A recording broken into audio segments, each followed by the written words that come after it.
Go ahead, punk. Make me play.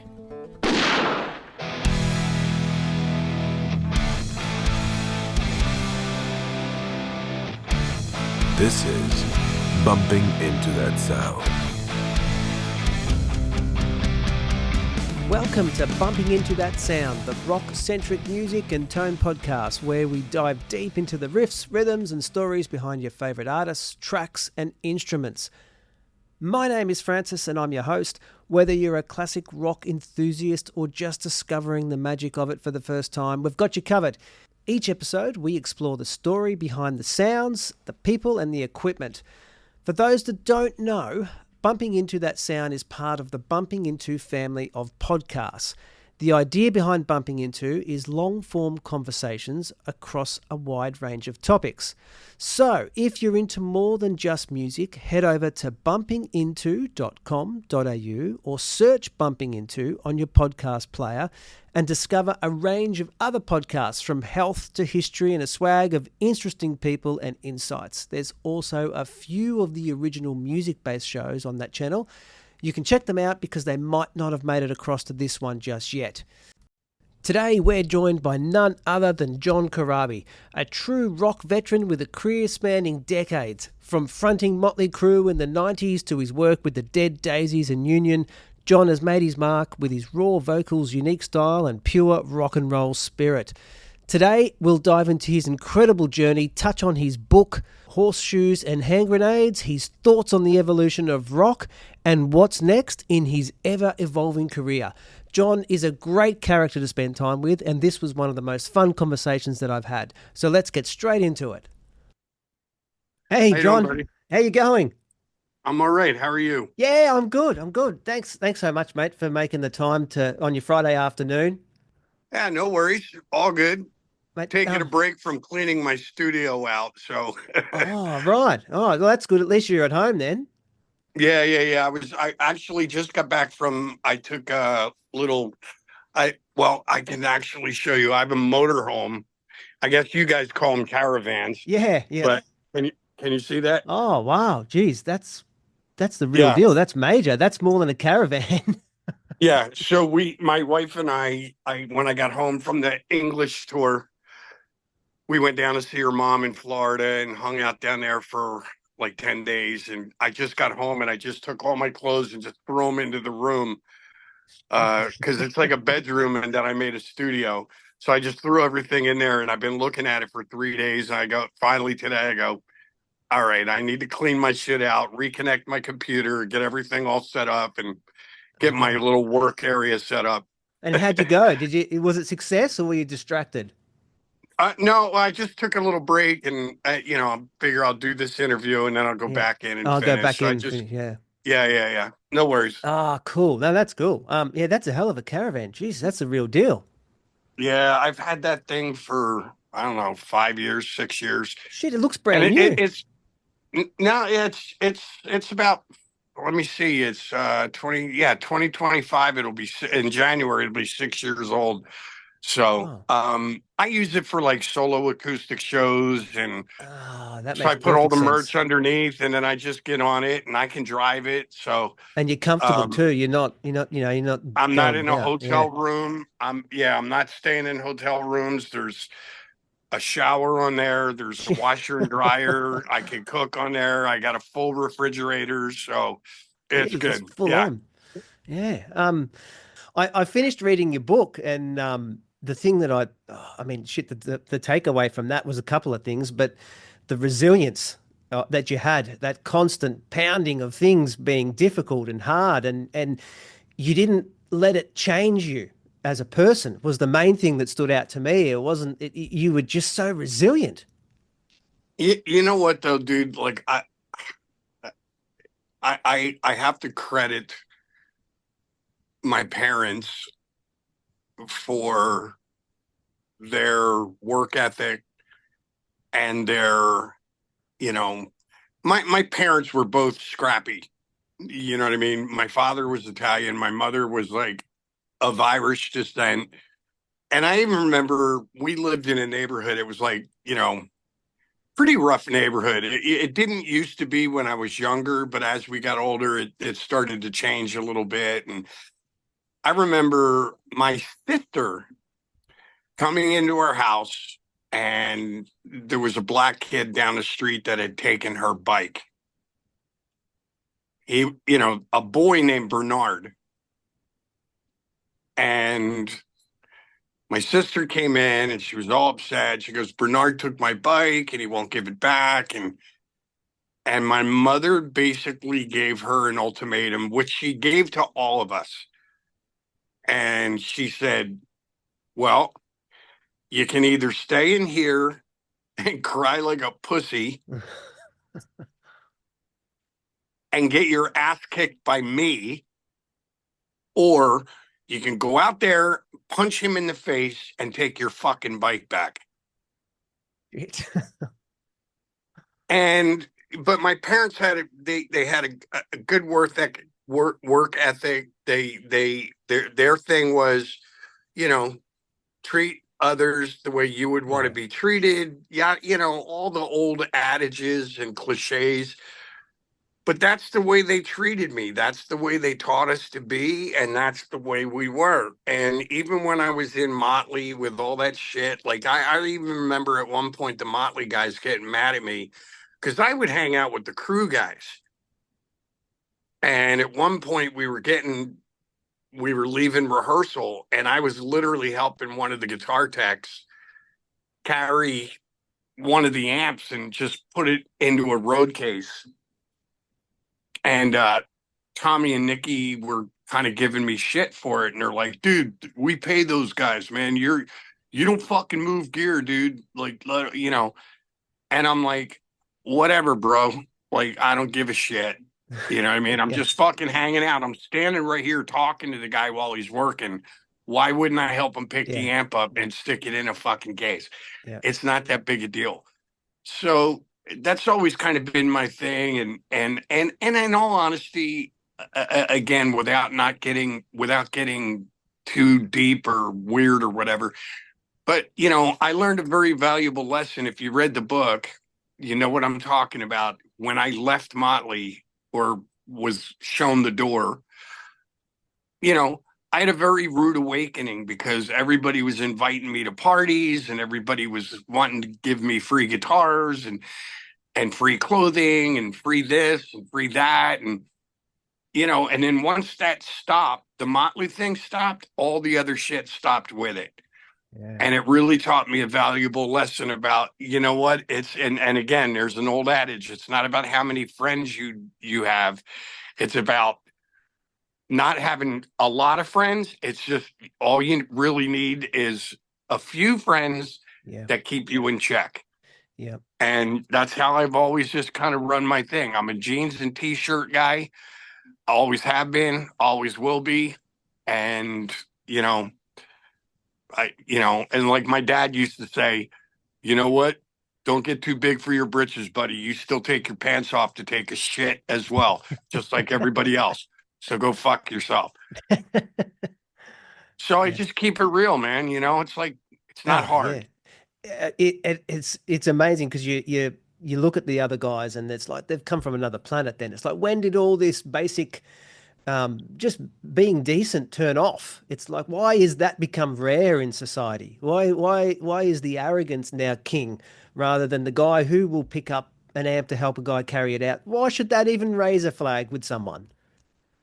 But you know what? And it's weird because if you look at the state of the world right now, and look, I'm 65 years old, bro. I came from a different time when a neighbor could go to a neighbor's house and borrow a cup of sugar. Yeah. Or if your mom worked late, the neighbor's mother would kind of keep an eye on you kids, or like, at least feed you a peanut butter and jelly sandwich until your mom got home and she could make dinner.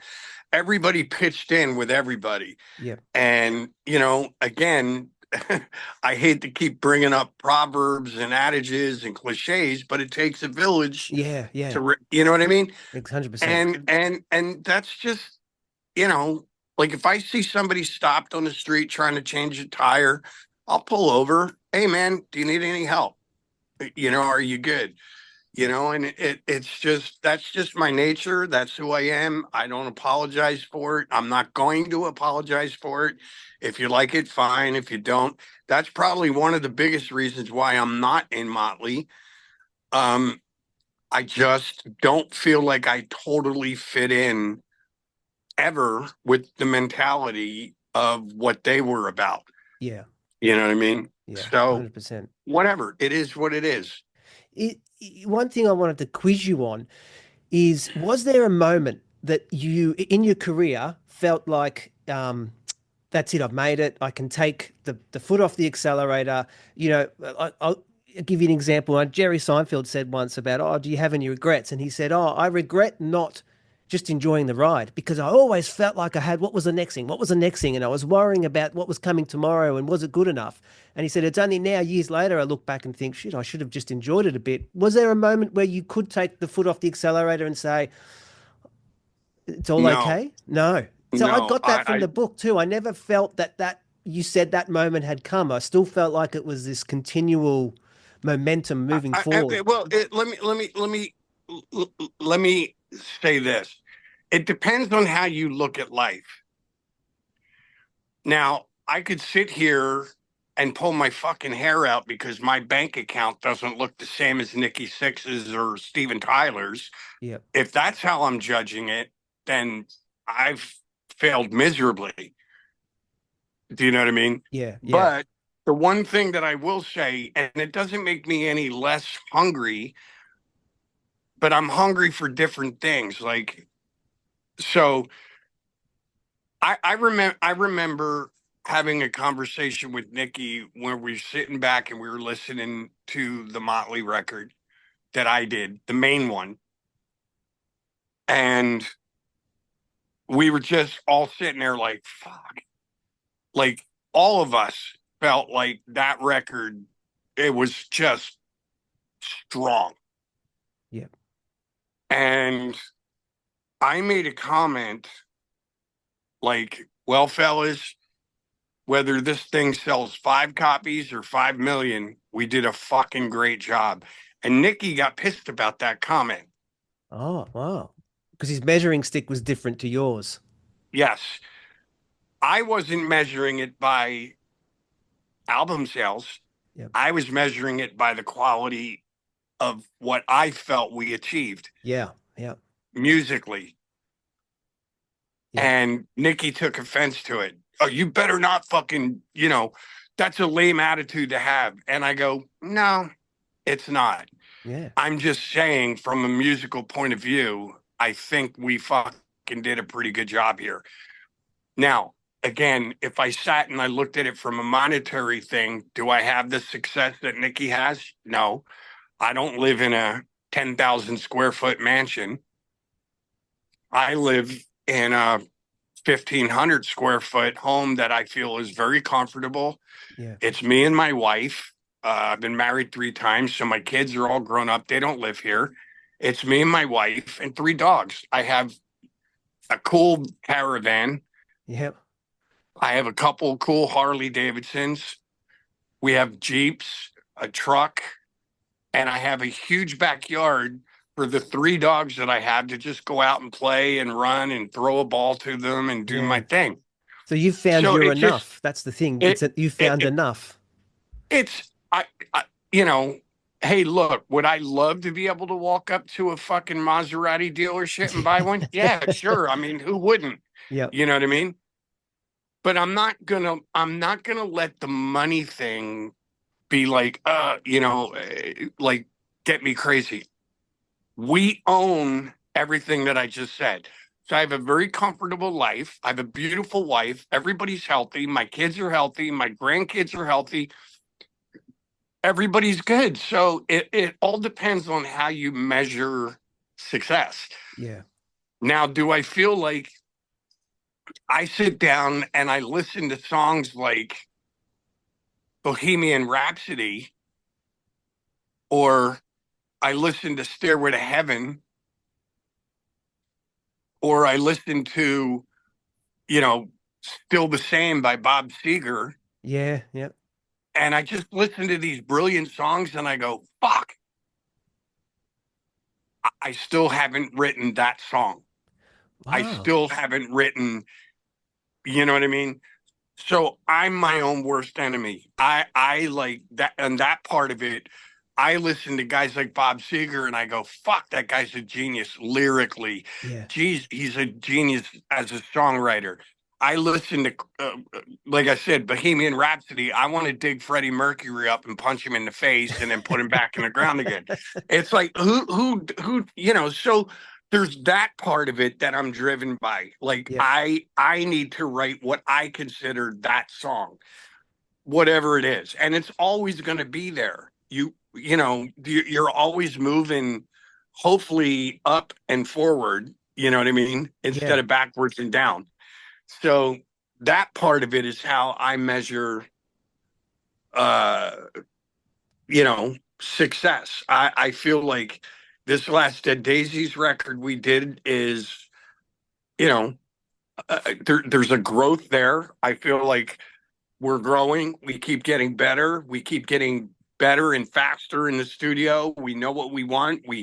You know, but I'm already looking forward to the next record. Like, okay, Yeah. Okay. how can we top what we just Just did? did. Yeah. It, from a statement point of view, financially, and especially now in this day and age with streaming and people not really buying records anymore. It's like, fuck, who Yeah. knows what's going to happen? Like my chances of earning that Motley money or Aerosmith money or Rolling Stones money is slim to none, Yeah. but who knows? The working in the so yeah, you're lucky you work in your passion, you work in music business. It's like race car drivers, like all these people that are so fortunate to work in something that they grew up loving. But Yep. does it ever um in terms of when sometimes they say, oh, you shouldn't meet your heroes, or if you understand something so much you look at it clinically rather than the other way of just on the surface, is it music still your go-to for happiness, or is there other things, like is it riding your bikes, or what's your thing now that you do on your own time to make you just happy in the moment? It's really weird. I've just kind of gotten to a point where little things, like I was just telling my wife, like I'm getting ready to go on tour again. I still love doing it. That 2 hours I'm on stage, I feel like the king of the world.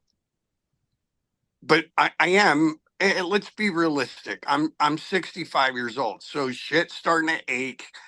Knees are starting to get a little janky. Hip, like whatever. That's normal wear and tear. Yeah. So it's not so much the 2 hours we're on stage. It's the you know getting up, going to the airport, packing your bag, unpacking your bag, repacking your bag. All the different hotels, and even with that thing, like I try to bring, like I bought this. One of the reasons was so that I could stock the refrigerator with like decent food Yeah. instead of stopping at truck stops and eating, Whatever's on offer. hamburgers and Yeah. yeah, you know what I mean. So it's like right now, like I love my setup here at the house with my wife. My wife cuts hair. So we've made a little hair salon here in the house for her. She sold her proper business. She sold it. And we just said, during COVID, we said, you know what, let's put a salon in here. And instead of having 4 chairs, she's got one, but she's busy all the time. Yeah. And then I took one of the bedrooms of our house and I put a desk in there and some speakers and a computer. And I just sit in there and I tinker around with my acoustic guitars and my microphones. And so I can write, she can cut hair. And then we come out here, and that caravan I showed you, like just last night, we opened up, there's a door and there's a TV on the outside with a little whatever. And I just put a movie on. and we sit out in the backyard. It's freezing cold here. So we bought a new fire pit and we couldn't wait to use it. We're like, oh, cool. Let's throw some logs in there. And we sat out there, poured a couple of whiskeys, sat out there, watched the movie Full Metal Jacket, by the way. We sat there and watched Full Metal Jacket with a bonfire going in our backyard. And we were like, that was awesome. You want to do it again tonight? We're like, yeah, okay. So it's like really simple things that kind of excite me now. I still Yeah. love going in my studio. I love playing my guitar. I love figuring out old classic songs. I like writing new ones. But it's just, you know, I've done a lot of shit. I've been touring now. Like I said, I'm 65. I've been playing music professionally since I was 16 or 17. So I've just learned to appreciate the little things in life. And like I was saying earlier, everybody's healthy, you know, Yeah. and life is good. You know what I mean? It's like, you don't need, I kind of feel like people that do have a lot of money stress about keeping a lot know Yeah. what I Yeah. mean? Yep. And it's like, I don't know if I want that headache. I'm not sure, but Yeah. I would love to write, Let It Be or Still the Same or Bohemian Rhapsody and throw it out there and just have the whole world go, oh my God, what a brilliant songwriter. That would be enough for me. Yeah. Well, You know what I mean? well, If that makes any sense at all. yeah, yeah, no, 100%, 100%. The other thing that I find people don't ask you often enough or talk to you about is you're a guitarist, and as well, but obviously you're really well known for Ish, singing. Ish. ish. But what's your go-to sound as a guitarist? Are you like a Marshall Les Paul guy? What do you define if someone said, "Oh, come up and play guitar"? Well, I'm turning up with X, Y, and Z. Yeah, I can tell you right now, my two favorite guitars is the Les Paul and a Telecaster. Right. So I don't use any pedals. Straight in. It's just plug in, find the tone, um, and just find a good amp that sounds good, that you think sounds good. And I'm all about just tweaking the bass, the mid, the treble on the amp, and just getting a thick, uh, just a good thick, that Tough Les classic Paul. rock sound. Yeah. Yeah, dude. Like, I mean, it's like, and I grew up with guys like, you know, Jimmy Page. I mean, Jimmy Page was straight into a Marshall Live. Yeah. He would do that, but he used other amps and shit, classic amps, Tweeds and Voxes and different things in the studio.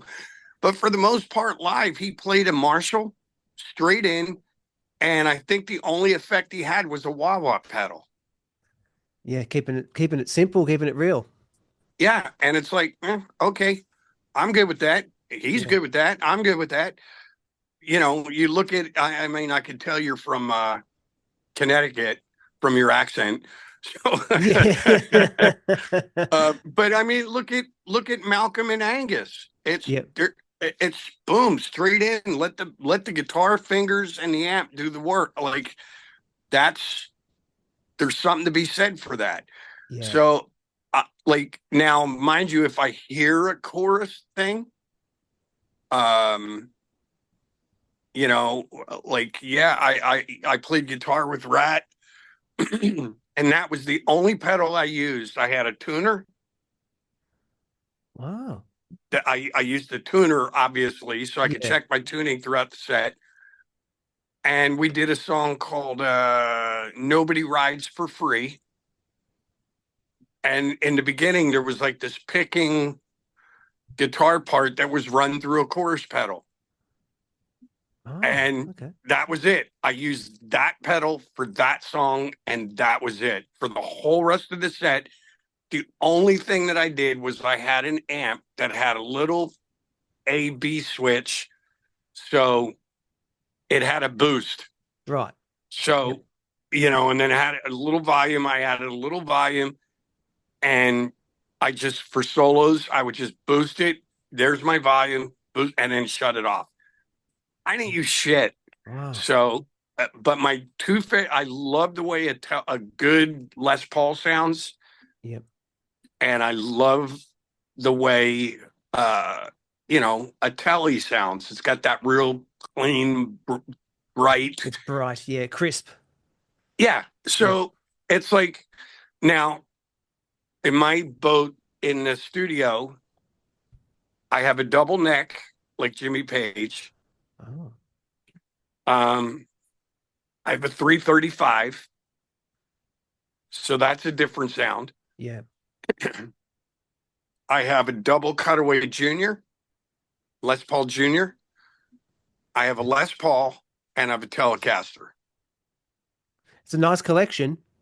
Yeah. And I mean, at some point, but it's like I just like certain things for sounds. Yeah. Do you know what I mean? Yeah. So a lot of times I'll do a rhythm track with a Les Paul, and then I'll double it with a Telly just to give it a full.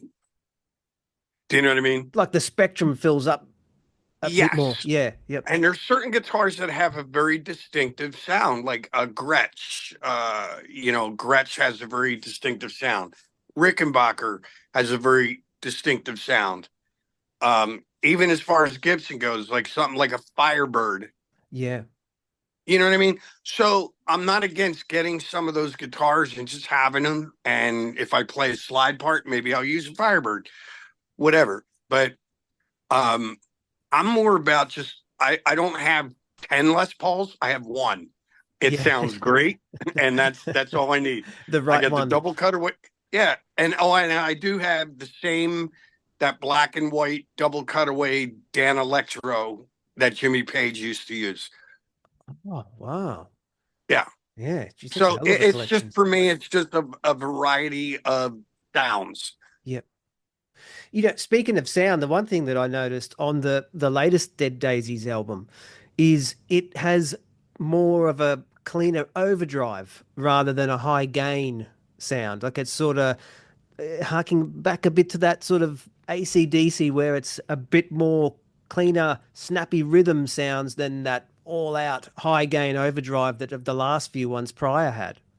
So when you say the last few ones, do you mean like Radiance and Yeah, like the earlier ones tended. Well, I would define them more as like a higher gain sort of a sound, where this is a bit more sort of plexi sound rather than an 800. And I think that's what because we were going for more of a, not that we were going for, because we don't really plan things, but we were just, we just wanted a kind of an overall old school classic, Yeah. 70s ish. Yeah. It nails whatever. that. 100% and nails that. that's what we were kind of shooting for. So, and it is funny too, because a lot of these people that I've been doing it. Sorry, I'm going to move. It's getting dark where I'm at. A lot of these guys that we've been doing interviews with have been saying like, oh yeah, man, Doug's really like, he's kind of got more of a classic kind of feel the way he's playing and his tone and I go, he's playing for the song. Yeah, that's true. Yeah, that's exactly right. Yeah. How hard is it? You've been around, you've played with so many people, so you've seen the best and definitely the worst of people. How hard is it to find guys? I mean, I don't know Doug, but he strikes me as someone that's really easygoing and will turn up and do what's best overall, not just what's best for him. Soft-natured guy, sort of guy you could rely on. If you need him to be somewhere at 10 o'clock, he's going to turn up at 10 o'clock. To be honest with you, I've never, as far as some of the bands that I've been in, I've never had a thing, an ego issue. With any of the bands that I've been in. everybody was pretty willing to hear everybody else's ideas. Um, and look, we all fight. If I strongly believe that a song or something should be a certain way, then I'm going to state my case, but only to a point. I'm not going to have a hissy fit about it and Yeah. Yeah. start throwing shit. Whatever. Um, and the bottom line of it is at the end of the day, we all want the same thing. We want a good sounding record, a strong record, and all this other stuff. So, but I have never been in a situation where there was like, oh my God, I'm gonna fucking kill this guy. Do you know what I mean? Like I've never. Uh, I think maybe the most, if anything, like the Scream, we did have moments uh with each other, but we were all young. Yeah. We were at the time, 25, 26, 27 years old, and we hadn't quite figured it out yet. You know what I Yeah. mean? Yeah. So there was moments in that where, it was a little miserable. Um, but surprisingly, Motley was super cool and easy to work with on the first record. Right. Not so much the last record, which became Generation Swine. Um, and then the other record we did, Quaternary, was actually a continuation, really, of the first record. Um, but the second record was a little miserable because I think everybody at that point had started to work out of a position of fear. Yeah. Right. Like, oh shit, the last record didn't work. So we need to reinvent ourselves. And instead of just being Mötley Crüe, Yeah. you know what I mean? Yeah. That Now I changes a think they lot. kind of, yeah, now I think they get it. It's like they don't give a fuck now. It's like, hey, Yeah. you know what? We're Mötley Crüe. Fuck it. Whatever. We're just Yeah. going to do our thing. And unfortunately, I think at that point, they were getting pressure from the record label and the fans, and so Generation Swine was a total disaster. And I think everybody was functioning out of a position of fear. But other than that first record, we went in, everybody was really respectful of each other's ideas. If somebody said, hey man, I'd like to try this, nobody ever said no. Oh shit. Okay. It didn't go that way. And then Union was kind of the same way. It was like, no, let's sit down and we'll try everything. And we will know. And it didn't matter if Brent Fitz suggested something or Jamie or Bruce or myself, whoever suggested it, we tried it. Wow. And then once we played it, we went, oh shit, even if you disagreed, like Brent had an idea and I disagreed, if we played it and it sounded good, I was the first person to go, fuck, dude, I was wrong. Yeah, that kicks ass. You know what I mean? Yeah. So I've never been in a situation where there was somebody miserable to work with. Oh, okay. You're quite fortunate that you've come from being around and being influenced from so many different eras of music. Because you've in the book you make reference to the 70s being a massive influence on you, and then obviously you were really a booming career through the 80s and 90s. But I've wondered, and watching that documentary on Nothing But a Good Time, I wondered the way that those bands felt about grunge. Did the Deep Purples and the Led Zeppelins and Bad Companies in the 70s, were they looking at the 80s guys and going, what the hell is this mess? Was that occurring to them, but it's just no one's actually documented what they had thought, leaving the 70s behind? I would love to sit down with somebody like Roger Glover or Ian Gillan Yeah. or Jimmy Page and Robert Plant and go, just out of curiosity, what were you guys thinking when Yeah. a band like Mötley Crüe or Quiet Riot came onto the circuit? What were you thinking? Yeah. Um, But it's funny because I sit here and I sit down and I think about it sometimes. You know, you think about the two big hits that Quiet Riot had.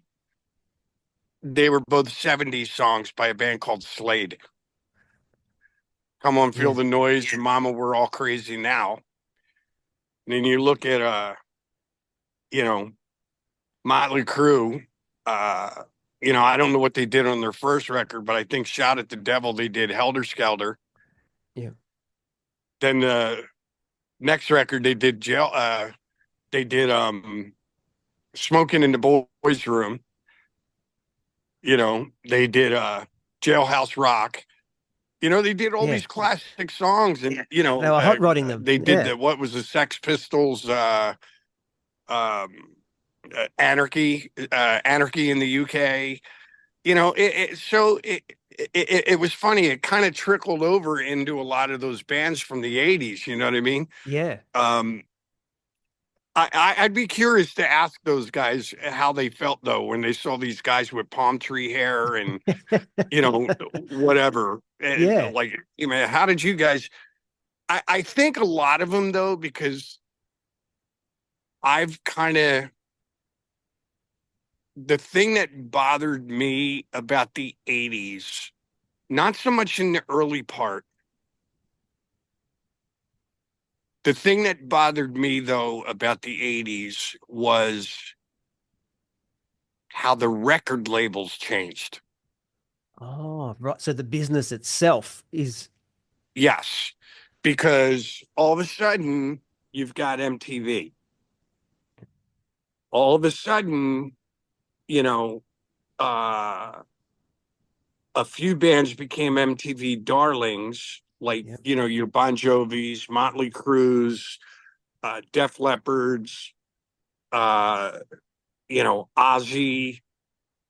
And then all of a sudden they went from, I mean, you got to remember from probably 1965 to 1980, most of your bands, if they had a gold record, that was like awesome. Yeah. But then it got to a point where MTV came in, and if you didn't sell a million records or a multi-platinum, you got tossed aside by the record label. Wow. Like it was like, it's like, oh, you're done. You're done. So the thing that changed was that the record labels weren't willing to develop bands the way they did in the 60s and 70s. So they wanted that instant gratification. Bang. If it's not here, who's next? Right. There was a line of bands waiting for the next chance. Right. And if you think about the bands that were like, that are legends now, I mean, fuck, look at David Bowie. David Bowie, I don't think he had a number one hit single. It was either China Girl or Fame. Yeah. I mean, that was 8 records in, but the record label believed in him. They kept plugging away. Yeah. Same with Aerosmith. First record for Aerosmith, didn't do shit. Second record was a little better, but didn't do shit. Record label was actually even thinking about dropping them, and then they did Toys in the Attic. So it was just that time that creativity had to evolve, be nurtured. Well, creativity was the band, but it was also the manager, the record label. Everybody if they believed in the band, they stuck with the band, and they helped develop the band. The band developed the music, and the record label and management developed the band. And it's not that way anymore. Yeah. And it's, I really feel like I have a couple of irks with the 80s. And that was one of the big things. Like I saw like the lack of loyalty and the development of artists. They just weren't doing it anymore. And it was, and then you look at even radio nowadays, I don't know how it is in Australia, but, I mean, here in America, like, okay, here's an example. 2 years ago, you couldn't turn a fucking FM station on without not hearing Greta Van Fleet. Yeah. And what have you heard lately about that band? Nothing. Yeah. Nothing. So it's like, boom, boom, boom, boom, boom, boom, boom. Okay, move on. Yeah. You know what I mean? And I just kind of feel like in the 80s really kind of set that whole work. And we're still paying for it. Yes. Yeah, and that's no good for anyone. That even for the labels, even for radio. I mean, radio is pretty average here, and it's got its hell bent on the same 100 songs all week long. That's all you're going to hear. And show me something else. I look to radio to hear something that I might not have heard before, and that's very rarely happens.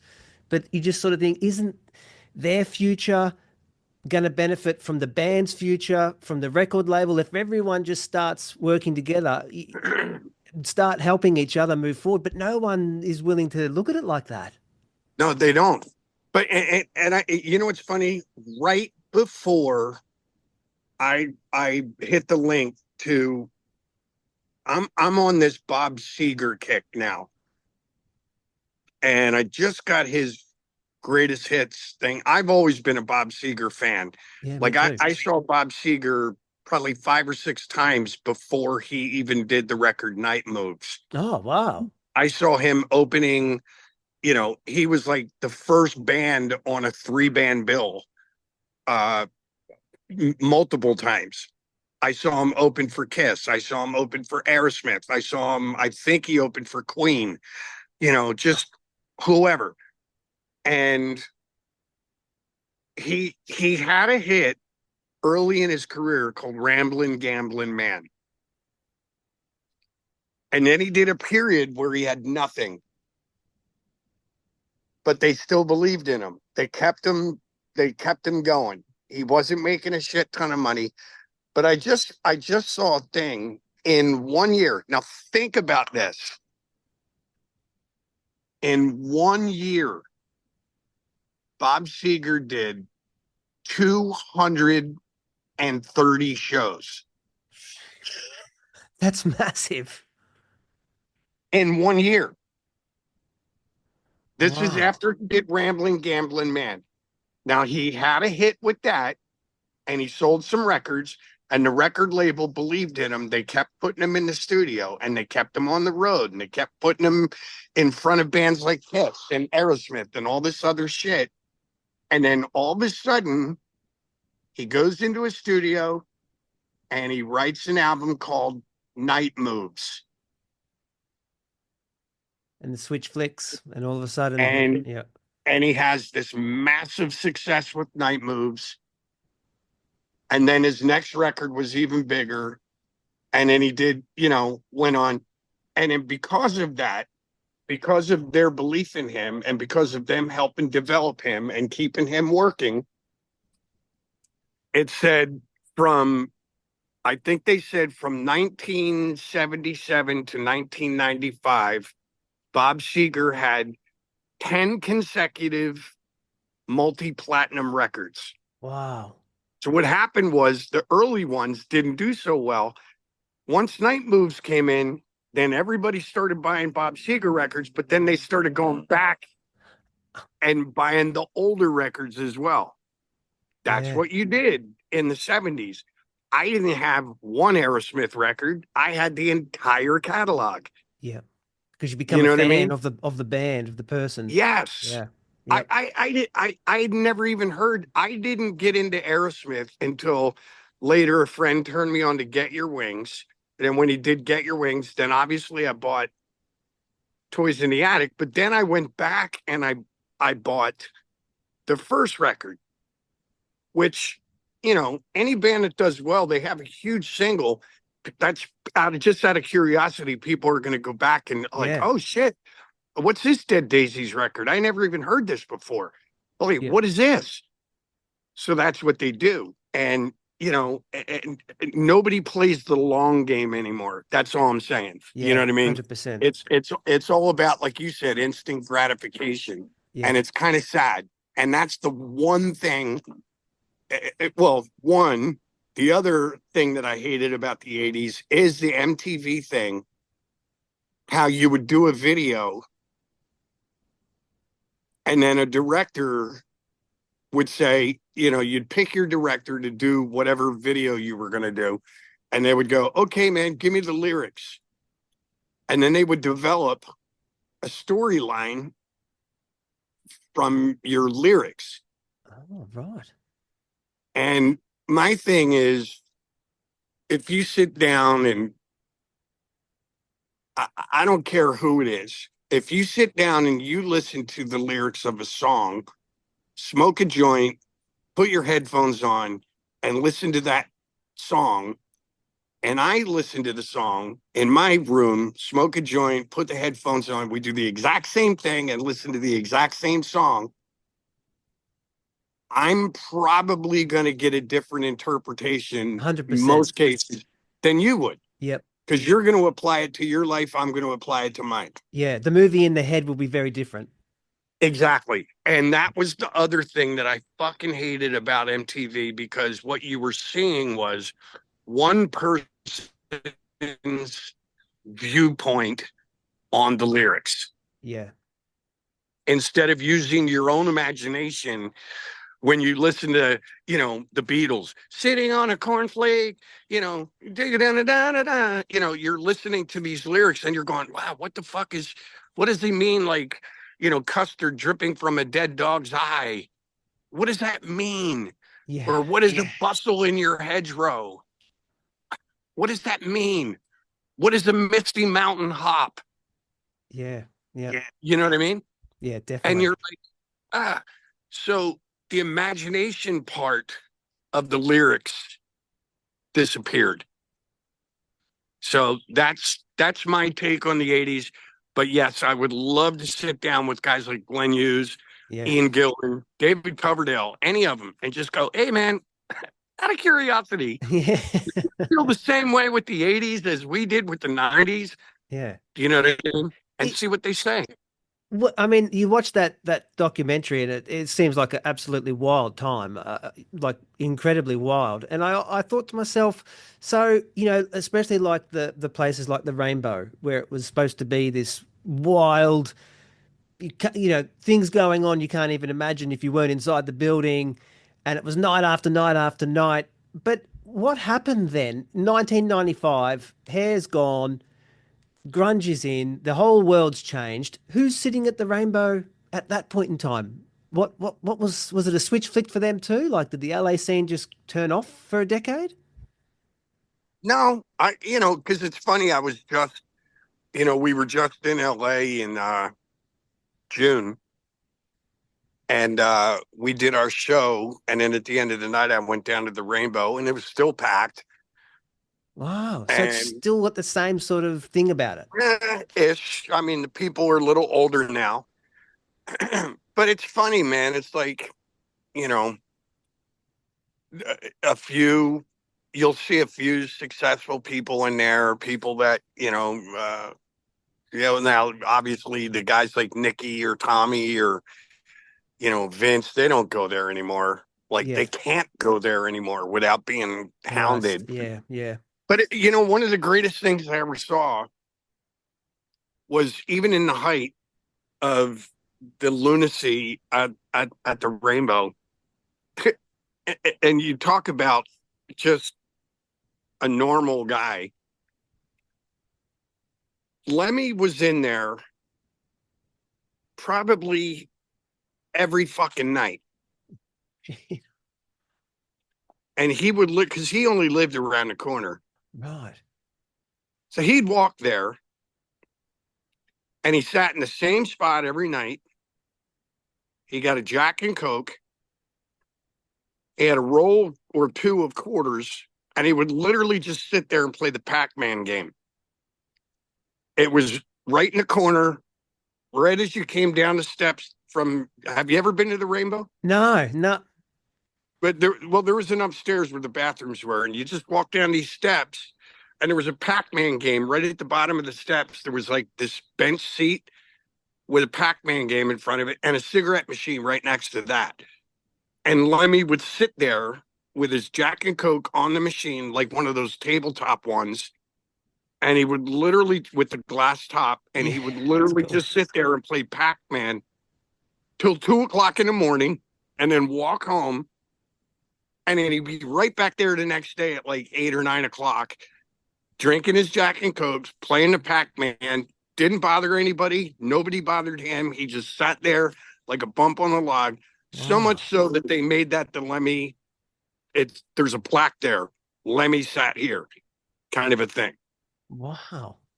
And it was, but you know, all these people that went in there, usually the people that went in there, they were decked to the nines, dressed, you know, zebra spandex pants, palm tree hair, fucking more eyeliner on than their wives, and just sitting there like grumbling about the record deal that they thought they had, but they didn't have. And you know, so it was what it was. It was like, it was a cool place. I loved that place, but I loved it for a bunch of different reasons. The food was great. Wow. I used to love going there and getting pizza, but they had like escargot, they had pasta, they had great steaks. So I would literally go there and for a bite to eat. And then I'd go have a couple drinks with my wife, and then we'd go home. Like eat, drink, and leave. Well, it seems like such a wild time. It's so hard to imagine what that era was like. It was pretty insane because I moved there in 85. So that's right in the thick of it. Yes. At this point, Poison was just getting a record deal with I think it was called Enigma Records for their first thing. And then Hurricane just got a deal. Guns N' Roses was the band everybody was talking about. Wow. And you know, but you'd go down the Sunset Strip from literally the rainbow, not the Rainbow, from the Whiskey down to a club. It was called Gazzari's, and it was just wall to wall people, guys, girls, bands handing out flyers, chicks, you know. And I remember this promoter saying, if you want to sell tickets, dude, you got to fucking have parties and shit back at your place. And I was like, okay. So, you know, I mean, I was already married, already had a kid. So we had our kids stay with a babysitter, and my wife and I had a party at her house.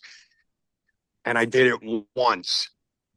I'm sitting there going, so we played a show and invited everybody back to my place, and there was beer and people were fighting in my living room. And then this chick was literally walking out with a handful of my wife's feminine products and a fucking coffee mug.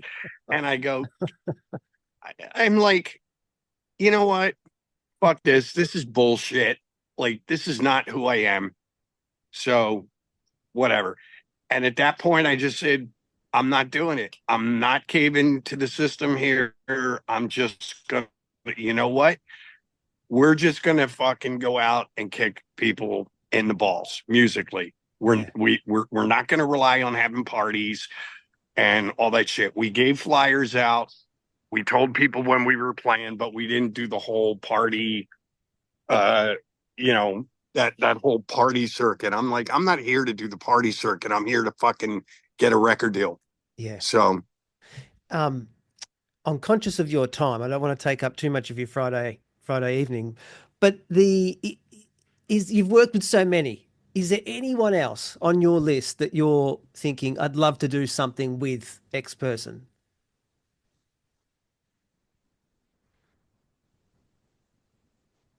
There's three people, and I hope I can make it happen before they, because they're a bit older than me. But I would love to sit down in a room with Paul McCartney, which is, I mean, if you're going to go big or go home, right? Yeah. I would love to sit in a room with Paul McCartney. I would love to sit in a room with Steven Tyler, and I would love to sit in a room with Jimmy Page. Give me any one of those three guys, and I will die a happy man if I can walk out with one song that I wrote with any one of those three. Wow. That'd be an awesome collab, definitely. Imagine that as a coming together and creating. It would be unreal. Oh yeah, I mean, there's others. I would have loved to have written with Bowie. I would have loved to have written with either Freddie or Brian May. There's certain ones, Steve Marriott. But those three, hands down, I would love. That would be like an ultimate dream goal, Yeah. whatever for me. The one thing that hit me when I was reading your book, and you mentioned about Bob Seger and how you felt like him in the Turn the Page song, is I thought that would be an unreal cover for you to do that version of that song. It's a great tune, dude. You know what? Anything that guy's done is great, dude. Like I said, I got that.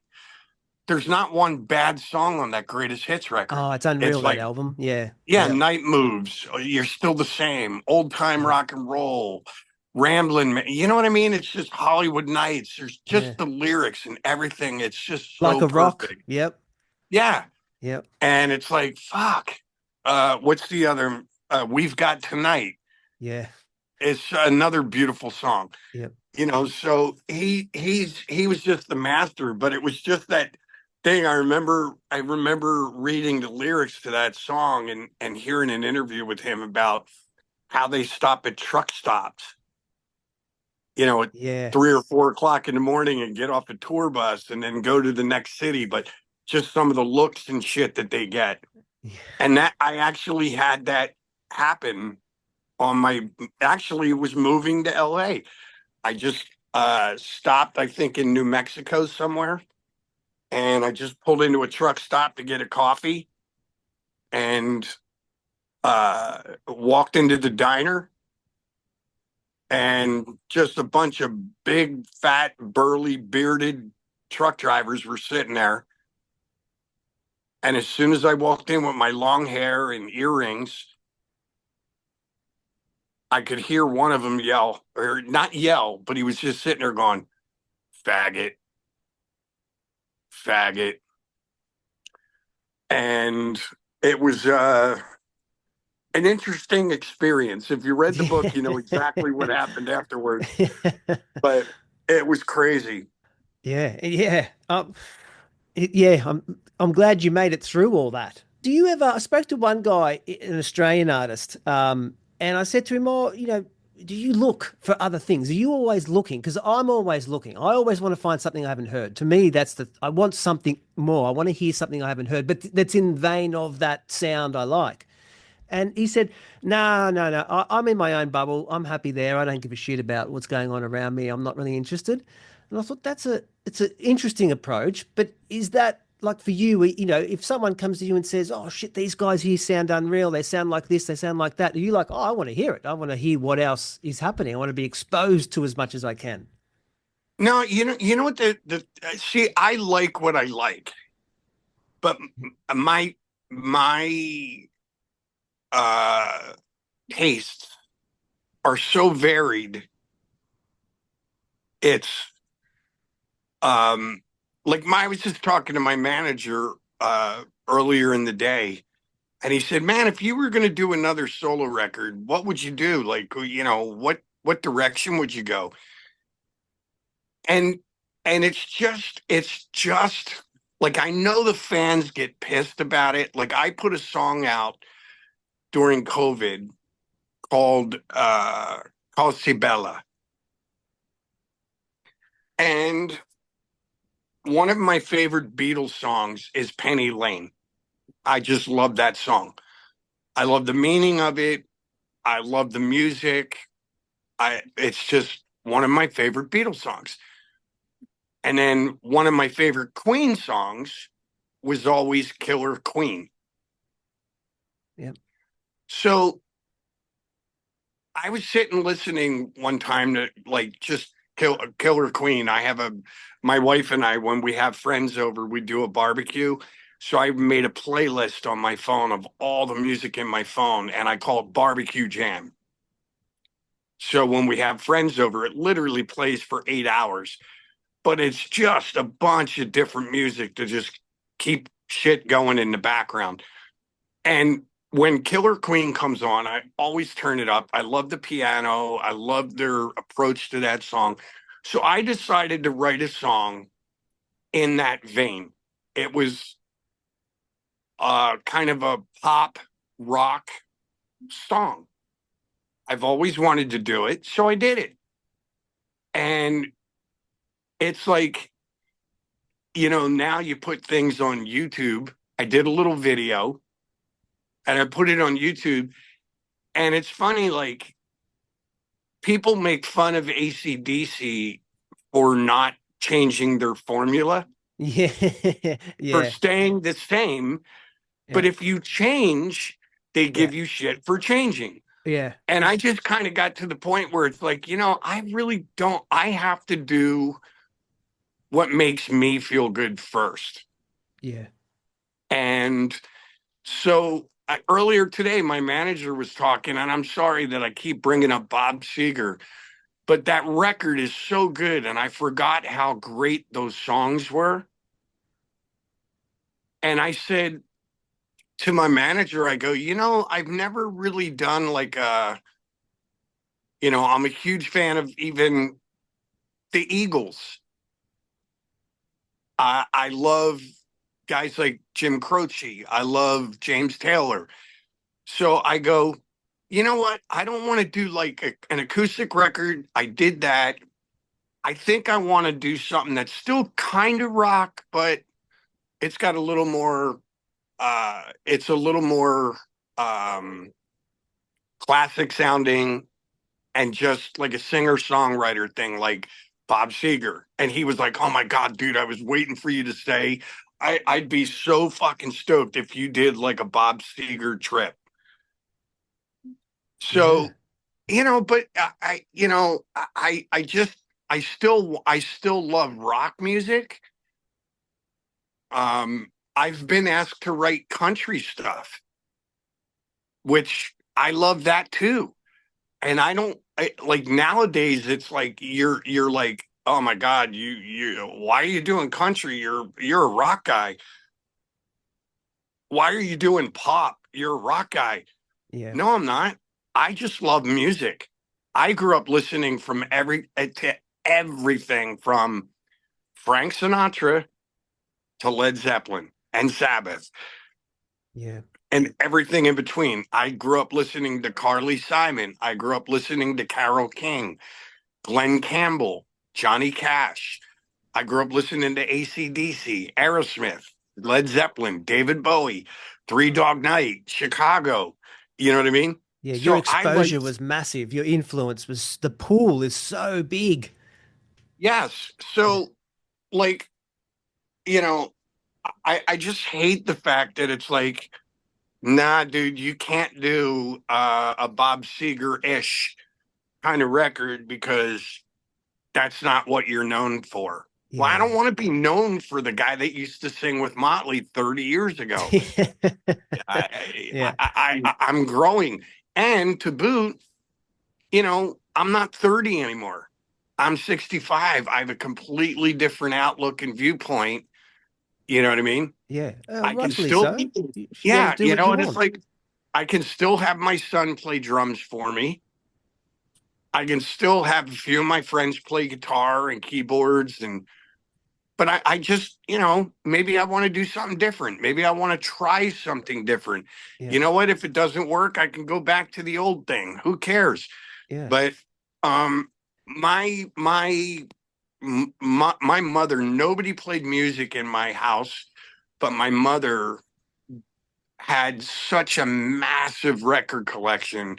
It was all over the place. And Right. and literally, she loved Frank Sinatra, Glenn Campbell, Trini Lopez, Johnny Cash, Waylon Jennings. Uh, she also liked Barbara Streisand. But she liked Chicago. She had the 45 of Dream On. So later, when I became an Aerosmith fan and I bought Get Your Wings and Toys in the Attic, and then I went back and bought the first record, I didn't realize that 45 of Dream On that I had heard was Aerosmith. I didn't Didn't put make, two and two yeah. together. My mom had been listening to that forever. She liked the Raspberries, Gary Puckett and the Union Gap, all these Sonny and Cher, like all this different shit. So I listened to everything when I was younger, and I learned to appreciate certain things about it. Like still to this day, if I listen to um, the vocal performance of Glenn Campbell singing the song Galveston, it's insane. Or here's another one. Here's a deep cut that even my wife, who's a huge country music fan, I just played a song for her on a jukebox that she had never heard before. It's by Glenn Campbell. And if you get a chance to listen to it, listen to the lyrics Yeah. and the melody. It's called Dreams of the Everyday Housewife. I'll write it down. I'm going to chase it up. Yeah, just YouTube it. It's there. But it's literally it's one of the most amazing songs ever. But his vocal performance, like I appreciate Glenn Campbell. He was a brilliant guitar player, insane guitar player, really underrated. But his vocals are just on Galveston and Wichita Lineman and Dreams of the Everyday Housewife. It's you listen to him and you go, fuck, what a talent. Yeah. So I don't get the whole box thing. Like, okay, you belong in this box, but you can't go over to that box or that box because and it's like, nah, man, I'm gonna fucking step in every box I can before I fucking check out. Yeah. You know what I mean? Oh, Whatever. 100%. This is what I 100%. grew up. I grew up listening to music. Yeah. So I'm not a rock guy. I'm not now I'm pretty sure you won't ever see me wearing pants hanging off my ass doing a rap tune. Um, you know, but pretty much anything else is probably wide open. And I would love to kind of tap into some of that other shit. Yeah. Oh, 100%. Well, if you can do that, why wouldn't you do that? Like you're not saying goodbye to one thing to do another. You're just broadening what you can offer. Yeah. And it's weird. One of the most amazing things that I ever saw, I obviously am friends with the Guns N' Roses guys, and Richard Fortus played with the Dead Daisies on the first couple tours that we did. And so Richard went back and he did a show here in Nashville at the football stadium. It was like 70,000 people. Wow. Uh, this was on the right in the beginning when they first got back together on the Not in This Lifetime tour. Right. And while we were sitting there, this guy walked on stage, kind of burly looking dude, cowboy hat, long hair, big beard, acoustic guitar by himself. And he sat and he played. And I was like, I didn't catch his name, so I had no fucking idea who it was. But I go, who the fuck is this guy? This guy's insane, dude. Like, oh my God, he was brilliant just doing all this shit. And he did this song that whatever, Tennessee Whiskey. So I go, fuck. I came home, looked it up. Chris Stapleton, Right. country artist, walked on stage in front of a Guns N' Roses crowd with an acoustic guitar and fucking crushed it.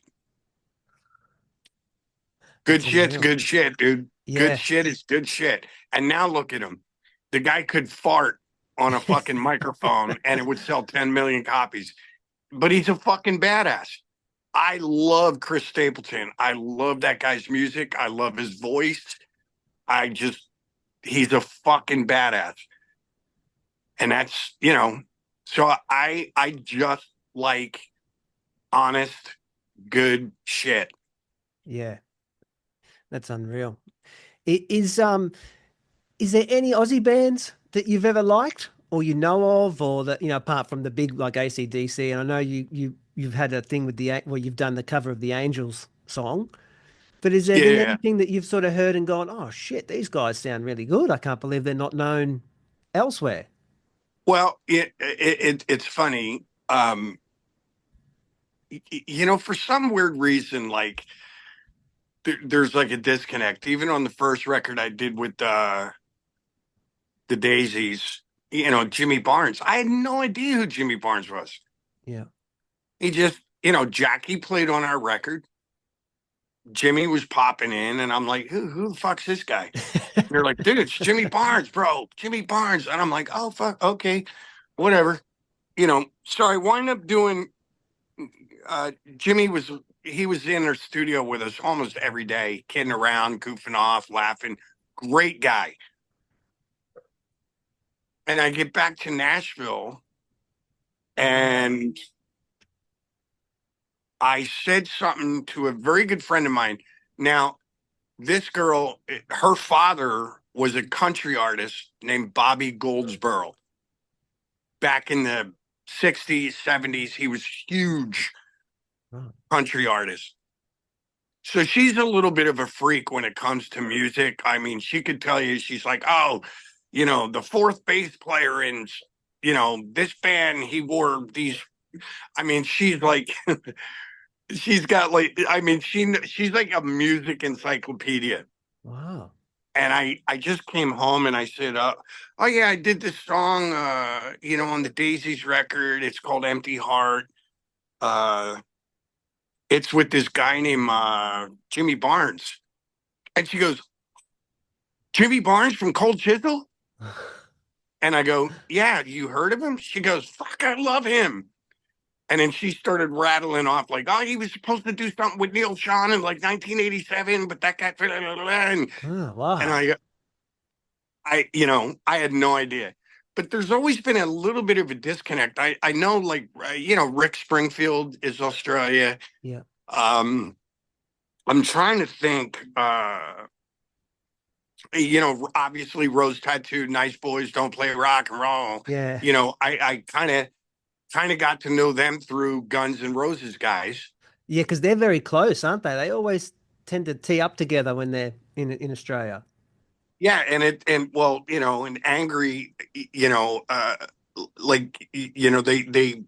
what was that album they did? I think it was Live Like a Suicide.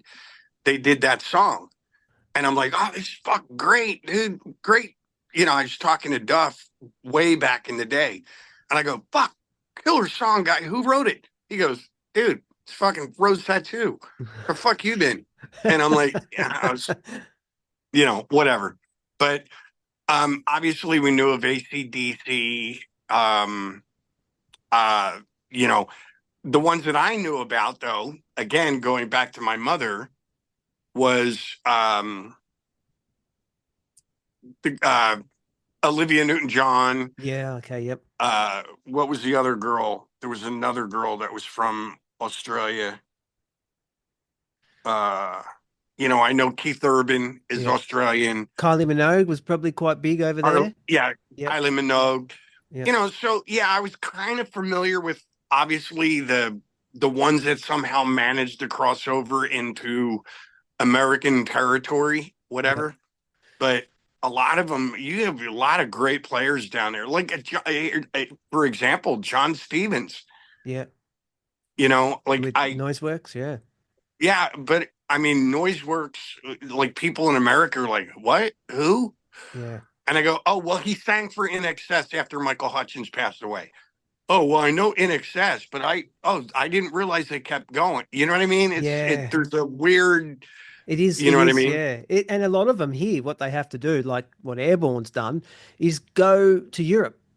They just go straight over to Europe and they cement their name over there and they get bigger in Germany and all that pocket of the world. And like I mean, Airborne play massive stadiums in Europe. They'll do Which is 50. it's kind of like the program that ACDC Yeah.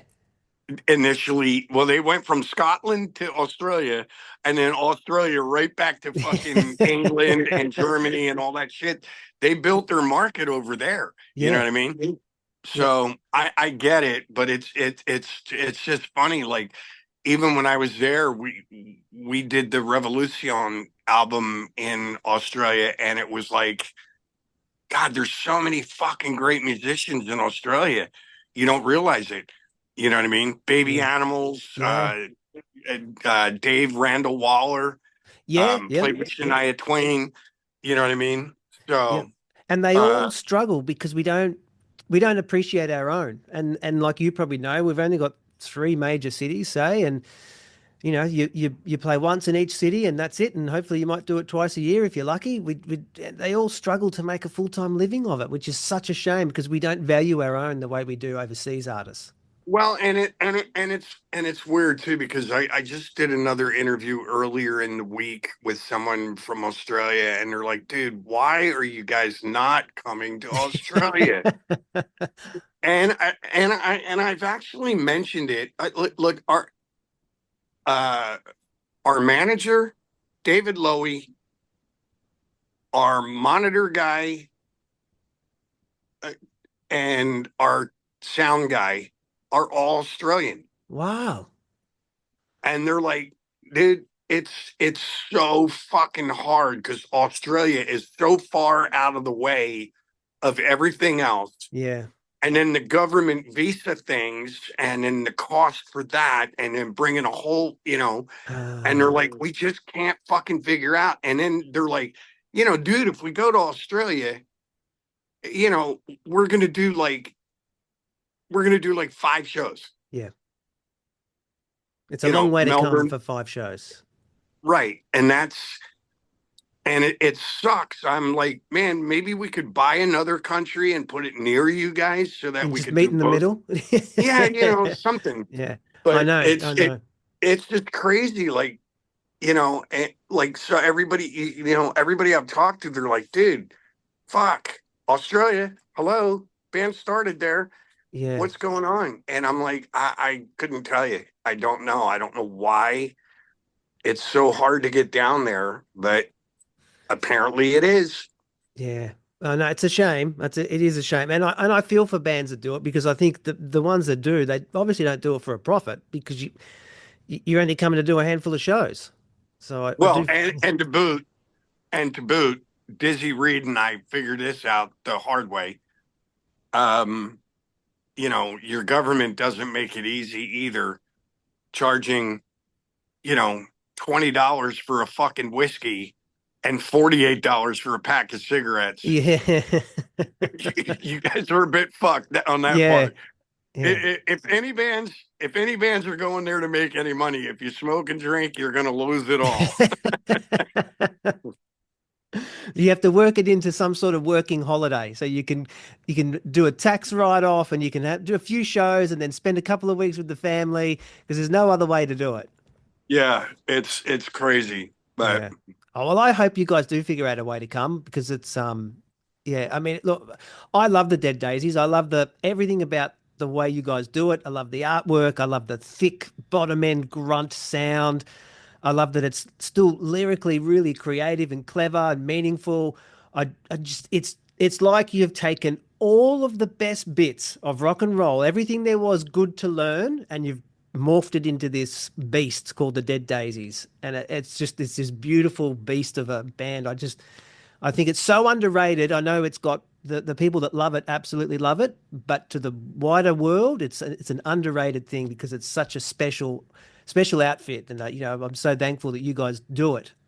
Well, we love doing it, and we can thank David Lowy for this, but it's funny. I find, and I've gotten into a few arguments with uh people like yourself that interview whatever, and they made these snide little remarks about,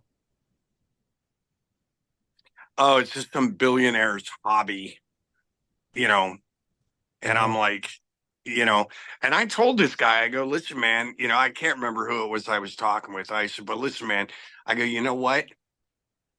You would give your fucking balls to be half the guy that dude is. I go, first of all, he's stupidly successful with business. Mm. He's always been a guitar player, always been a songwriter. He may not be Eddie Van Halen, but he doesn't his thing. It's not Most his of us thing. aren't. Yeah. Right. And it's like he's great with business, plays guitar, writes songs, and Travels then the at world. some point in his life, he decided, I want to put a band together and I want to do it. I want it to be, I want it to be fun and I want to have a good time, but I want it to be successful. And so he put a team together and he did it. I go, yeah, we're not Led Zeppelin, but we're working on it. We go over, we play everywhere around with pretty much since I've been in the band. We walk into whether it's a club or a theater, we do bigger places in Europe. And they're, for the most part, most of the time, it's sold out shows. Yeah. We do festivals. We did a festival for 300,000 people in Poland. Shit. And you know what I mean? So we're doing great shit. And I'm like, bro, if you can sit down and tell me you're good and successful at one thing, this motherfucker is successful in Yeah. business. He's successful with the band. Oh, and by the way, if he decided to quit everything tomorrow, he could literally fly jumbo jets for fucking United Airlines. The guy's a fucking amazing pilot as well. So Yeah. fuck off. You know what I mean? I'm like, piss off. Yeah. But who cares about, look at what you guys are offering. You're the heartbeat of modern rock. You're offering this connection that people have. It's unreal. Like can't see why anyone would have any issue with each individual member and how they did it or what they bring, because it's a beautiful thing you guys are making. Look, at the end of the day, even, there was a point where I left for a couple of years Yeah. and David came back and he said, you know what? I put this thing together because I've always loved music. And he does. Like, it's crazy. The guy cannot sit in a car. He cannot sit in a tour bus or on his plane. He's always listening to music. Right. Always. And So it's so in he his goes, DNA. It's in him. yes. And he goes, I put this thing together to have some fun. And he said, our first go around with you, we started to, everybody was getting burnt. We were working way too hard, too many shows. He goes, I just don't want to lose sight of the fun. That's really cool. Okay. And we all got back together again. We did another kick-ass record. We actually did 2 records this go around. We did this Light 'Em Up record. And then while we were recording, we had all talked about going to this legendary studio called Fame in Muscle Shoals. So we went down there and we did a blues record as well. Wow. And Okay. so we did Light 'Em Up and a full blues album that's coming next year. Oh, that's awesome. Yeah. And we recorded all the shit. We had a blast. We laughed our asses off. We drank, we smoked, we did all this shit. We did our stuff. We had fun. and we did 2 albums in 29 days. Wow. And having a good time, not like you're under stress and pressure. Get it done. It was, Yeah, we took my coach, my caravan or motorhome. We drove it down to Muscle Shoals. I took everybody in that. We drove down there. Some of the guys got hotel rooms. We just opened up the there's 4 slides on it. So I opened up the slides and we just sat there. I had satellite TV and we literally just sat there and we were drinking whiskey and drinking wine and going in, record shit, and we were hanging out on the coach. And unreal. we had a fucking blast. It was like camping out with the guys. You know what I mean? It was awesome. Yeah, that's And we unreal. get up in the morning, go right into the studio, have a coffee, and work all day. It's killer. That's living. That's perfect. Yeah, I've had a really good time talking to you, hearing your stories. I really appreciate it. No worries, buddy. I had a good time too.